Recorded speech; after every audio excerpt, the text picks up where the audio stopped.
Hello दोस्तों, नमस्कार। मैं आपका दोस्त ज्ञानचंद्र तिवारी स्वागत करता हूं आपका आपके अपने यूट्यूब चैनल मिशन अन्नदाता ही जीवन पर। दोस्तों, आज का वीडियो बहुत ही इंटरेस्टिंग होने वाला है। आज हम बात करने वाले हैं खरीफ सीजन की फसल धान की क्रॉप कटिंग के बारे में।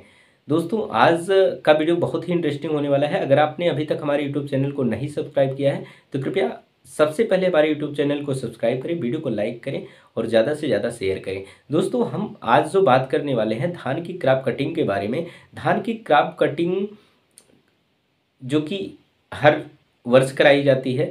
दोस्तों, आपको पता है कि खरीफ सीजन की मुख्य फसल जो है वो धान ही है। खरीफ सीजन की में अगर किसी फसल का सबसे ज़्यादा उत्पादन होता है तो वो धान का ही होता है। दोस्तों, खरीफ सीजन में धान की फसल मुख्य रूप से किसान उत्पादन भी करते हैं। दोस्तों, आज आपको हम बताने वाले हैं धान की क्रॉप कटिंग का उद्देश्य क्या है। धान की क्रॉप कटिंग हर वर्ष कराई जाती है, जो कि डिस्ट्रिक्ट लेवल कमेटी की अध्यक्षता में कराई जाती है, जिसकी मॉनिटरिंग जिलाधिकारी और मुख्य विकास अधिकारी करते हैं, जो कि उस जिले के मुखिया होते हैं, सर्वे सर्वा होते हैं। जिसके साथ साथ एक कमेटी बनाई जाती है। उस कमेटी में जिलाधिकारी या मुख्य विकास अधिकारी, उप कृषि निदेशक या जिला कृषि अधिकारी, एसडीएम या उस तहसील के जो जिम्मेदार अधिकारी हैं, कृषि जिस विकास खंड में जिस ग्राम में उस क्रॉप कटिंग का कराया जाना है, उस ग्राम सभा उस विकास खंड के जो बीडीओ होते हैं या तो वो शामिल होते हैं, या कृषि विभाग के कर्मचारी जैसे प्राविधिक सहायक या सहायक विकास अधिकारी कृषि, जिनको एडीओ बोला जाता है, या बीज गोदाम प्रभारी या अन्य बीटीएम एटीएम, सारे जो कर्मचारी होते हैं वो सब शामिल होते हैं। तहसील के नायब तहसीलदार भी शामिल होते हैं, जो कि और उस ग्राम पंचायत के लेखपाल भी इस मॉनिटरिंग में, इस क्रॉप कटिंग में शामिल होते हैं। इस क्रॉप कटिंग का उद्देश्य यह होता है कि जिले का उत्पादन क्षमता कितनी हुई है इसका आकलन किया जाए। इसका एक मानक होता है, एक मापक मानक होता है कि इतने एरिया से इतने एरिया में हमें क्रॉप कटिंग करानी है। इतने ही एरिया का क्रॉप कटिंग 1 हेक्टेयर के उत्पादन का निर्धारण कर देता है। इस क्रॉप कटिंग का जो महत्व होता है, इसका महत्व यह है कि पूरे जनपद का उत्पादन का डाटा तैयार करना। जनपद का डाटा जो तैयार होता है, इसी के माध्यम से डिस्ट्रिक्ट क्रेडिट प्लान का भी जो निर्धारण होता है वो भी बन जाता है। इसी के माध्यम से ही, इसी डाटा के ही माध्यम से डिस्ट्रिक्ट क्रेडिट प्लान को तैयार किया जाता है, जो कि नाबार्ड द्वारा बनाया जाता है, जिससे एक पूरे जिले का उत्पादन निर्धारित हो जाता है। जो नाबार्ड द्वारा यह डाटा डिस्ट्रिक्ट क्रेडिट प्लान तैयार किया जाता है, बनवाया जाता है, इसकी जो मॉनिटरिंग करती है वो लीड बैंक करती है। ज़िले की जो लीड बैंक होती है वो मॉनिटरिंग करती है।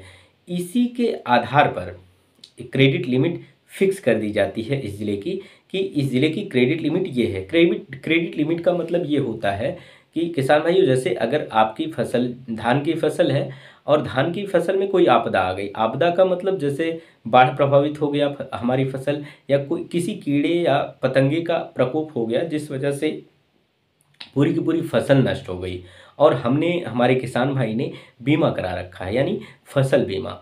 तो फसल बीमा का जो क्रेडिट लिमिट होती है इसी के मानक के आधार पर कर ली जाती है।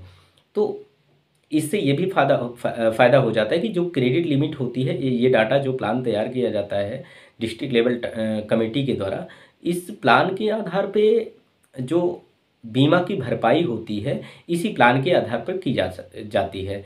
इस डिस्ट्रिक्ट लेवल की जो कमेटी होती है जो इस प्लान को बनाती है, इस उत्पादन क्षमता का जो डाटा तैयार होता है, इस कमेटी में पूरे ज़िले की जो क्षेत्रफल की, जो खेती किसानी से जुड़े या ज़मीन से जुड़े हुए जितने भी विभाग होते हैं सभी इसमें शामिल होते हैं।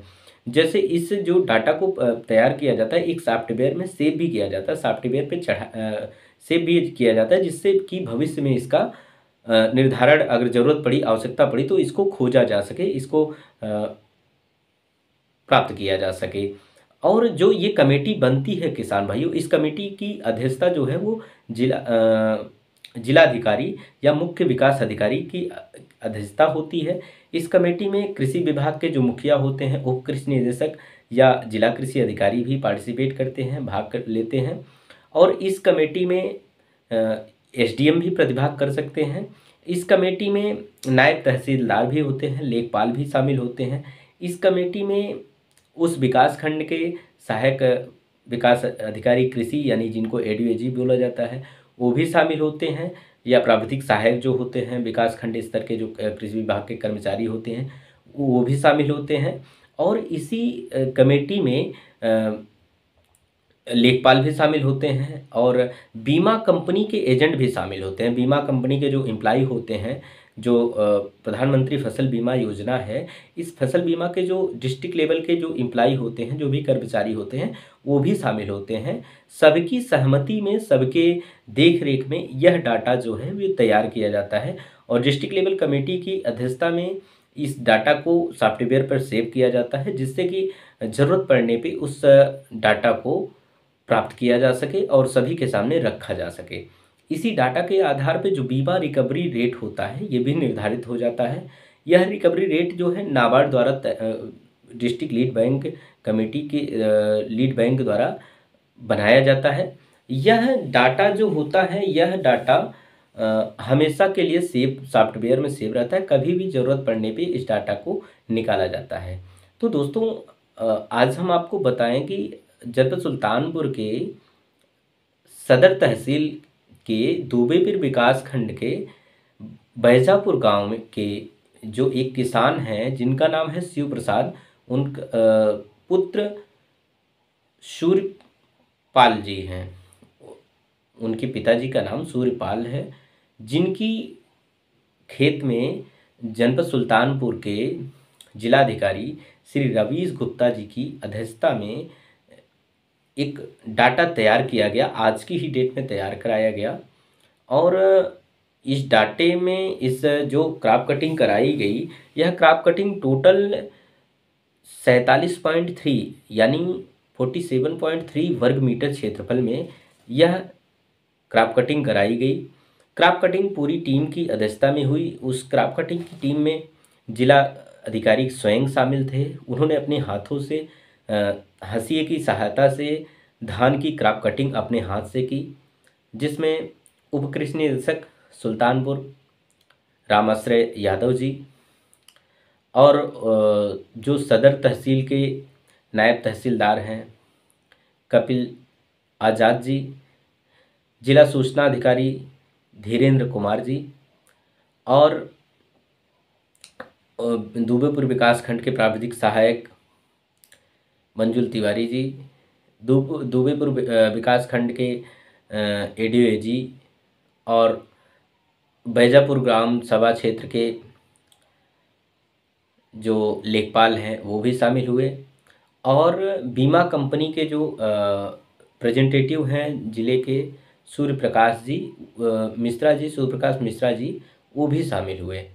तो सबकी अध्यक्षता में यह मॉनिटरिंग डीएम साहब की अध्यक्षता में और सभी की उपस्थिति में आज जनपद सुल्तानपुर के सदर तहसील के दुबेपुर विकास खंड के बैजापुर गांव के में क्रॉप कटिंग जनपद सुल्तानपुर के डीएम यानी जिलाधिकारी श्री रवीश गुप्ता जी द्वारा स्वयं की गई और उसका फसल का आकलन किया गया कि क्या है, क्या स्थिति है। जो क्रॉप कटिंग की गई 47.3 वर्ग मीटर में, उसका जो रिजल्ट आया, एक जो उसका कटिंग के बाद उसकी पिटाई की गई, धान अलग किया गया और पुआल अलग किया गया। अलग करने के बाद जो धान का वजन हुआ वो 17 किलो 19 ग्राम यानी 17.19 kg 17 किलो 19 ग्राम का उत्पादन 47.3 वर्ग मीटर में हुआ। और इसी के आधार पर पूरे हेक्टेयर का, उस क्षेत्रफल के हेक्टेयर का 1 हेक्टेयर क्षेत्रफल का आकलन कर दिया गया, डाटा बना लिया गया, जो कि डीएम साहब की अध्यक्षता में किया गया। और जो कि बहुत ही इम्पॉर्टेंट होता है यह सेशन, जो कृषि विभाग या जिला अधिकारी अध्यक्षता की अध्यक्षता में कराया जाता है, ये बहुत ही इम्पॉर्टेंट होता है। यही जो आकलन होता है पूरे ज़िले की क्षमता का को प्रदर्शित करता है कि उस जनपद में कितना उत्पादन हुआ है, और उस जनपद का जो उत्पादन दर रेट है वो क्या है, और जनपद में जो फसल बीमा की रिकवरी रेट होती है वो भी इसी क्रॉप कटिंग के आधार पर निर्धारित की जाती है। तो किसान भाइयों, आगे आपको हम ये भी दिखाते हैं कि किस तरीके से सुल्तानपुर के डीएम साहब ने किस तरीके से धान की कटाई अपने हाथ से की। आगे आपको ये भी दिखाते हैं।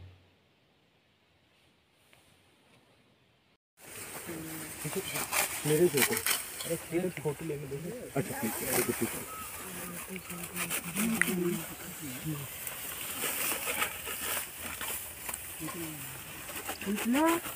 हाँ भैया, नहीं पाई भैया, ले मेरे फोटो, अरे फोटो लेके देखो। अच्छा ठीक है, ठीक है।